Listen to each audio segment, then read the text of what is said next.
Walk through stuff there? Yeah, I mean, Wednesday's a big walk day for us. Try to be physical at the beginning and then, walk forward at the end. So hopefully we'll be better there from that perspective. Any status updates on the guys that? Yeah, Jordyn's going to be out for the game.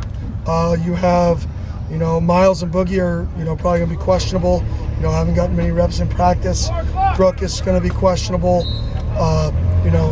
So we'll have the full injury report out today, but we're banged up. Like I told the guys, nobody cares. We got to keep guys healthy. We got to work to get healthy. And we got to go out there and fight and compete. How impressed have you been with the guys that have needed to step up, at least today and yesterday? I've been happy with practice. I've been happy with the physicality of practice. I've been happy with the guys that are questionable, maybe not getting reps, watching reps and being dialed in. So, I'm excited. We got a good football team coming in here.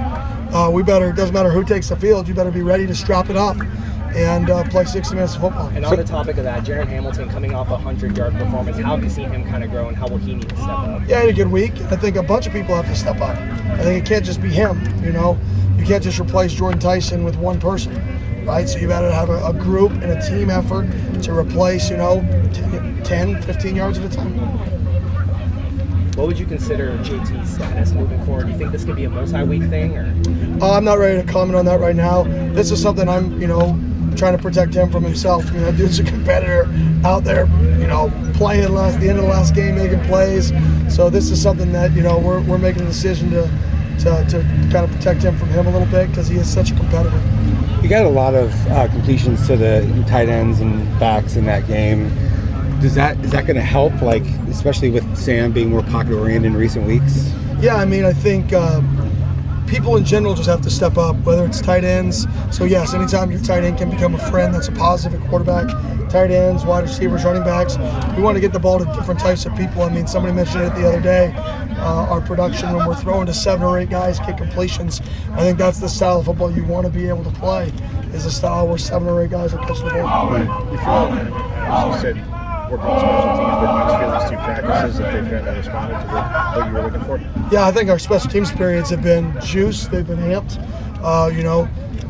You wish that you could just flip a switch and be good at something. So does that mean hard work does not translate to success?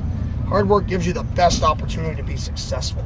So I think this week, the way that we worked on special teams is going to give us the best opportunity to be successful. Is these 2 days enough to be successful? I don't know, right? But I know that we couldn't have worked harder. We couldn't have done more. So from that perspective, I'm excited to see that unit play. Jordyn's still been out here and coaching up guys, and he's been passing along advice.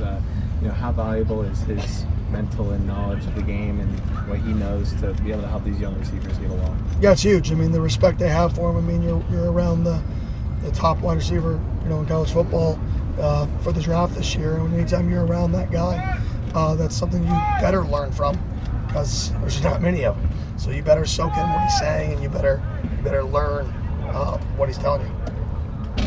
You mentioned that some coaches have been, you reach out to some coaches to get further advice during some difficult times. Has the inverse been true? Have you had coaches kind of reach out to you for counsel?